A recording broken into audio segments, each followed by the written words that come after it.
एक समय की बात है। एक पंडित जी कई वर्षों तक काशी में शास्त्रों का अध्ययन करने के बाद गांव लौटे। पूरे गांव में शोहरत हुई कि काशी से शिक्षित होकर आए हैं और धर्म से जुड़े किसी भी पहेली को सुलझा सकते हैं।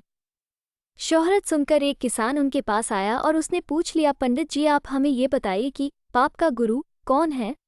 प्रश्न सुनकर पंडित जी चकरा गए। उन्होंने धर्म व आध्यात्मिक गुरु तो सुने थे, लेकिन पाप का भी गुरु होता है, यह उनकी समझ और ज्ञान के बाहर था।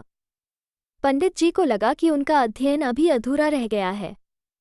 वो फिर काशी लौटे, अनेक गुरुओं से मिले, लेकिन उन्हें किसान के सवाल का जवाब नहीं मिला। अचानक एक दिन उनकी मुलाकात एक गणिका से हो गई।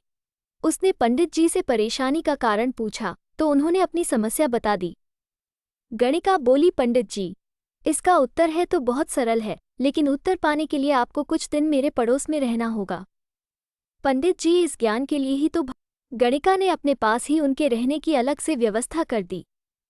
पंडित जी किसी के हाथ का बना खाना नहीं खाते थे, अपने नियम आचार और धर्म परंपरा के कट्टर अनुयायी थे।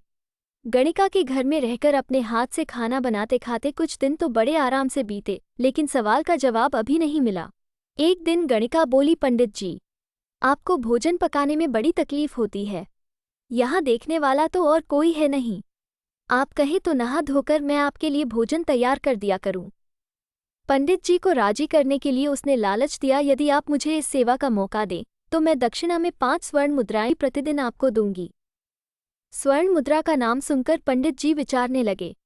पका पकाया भोजन और साथ में सोने के सिक्के भी, अर्थात दोनों हाथों में उन्होंने कहा, तुम्हारी जैसी इच्छा, बस विशेष ध्यान रखना कि मेरे कमरे में आते जाते तुम्हें कोई नहीं देखे।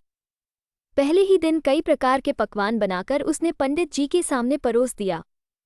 पर ज्यों ही पंडित जी ने खाना चाहा, उसने सामने से परोसी हुई थाली खींच ली। इस पर पंडित जी क्रुद्ध हो गए और बोले, यह क्या मजाक है। गणिका ने कहा, यह मजाक नहीं है पंडित जी, ये तो आपके प्रश्न का उत्तर है। यहाँ आने से पहले आप भोजन तो दूर, किसी के हाथ का पानी भी नहीं पीते थे, मगर स्वर्ण मुद्राओं के लोभ में आपने मेरे हाथ का बना खाना भी स्वीकार कर लिया। ये लोभ ही पाप का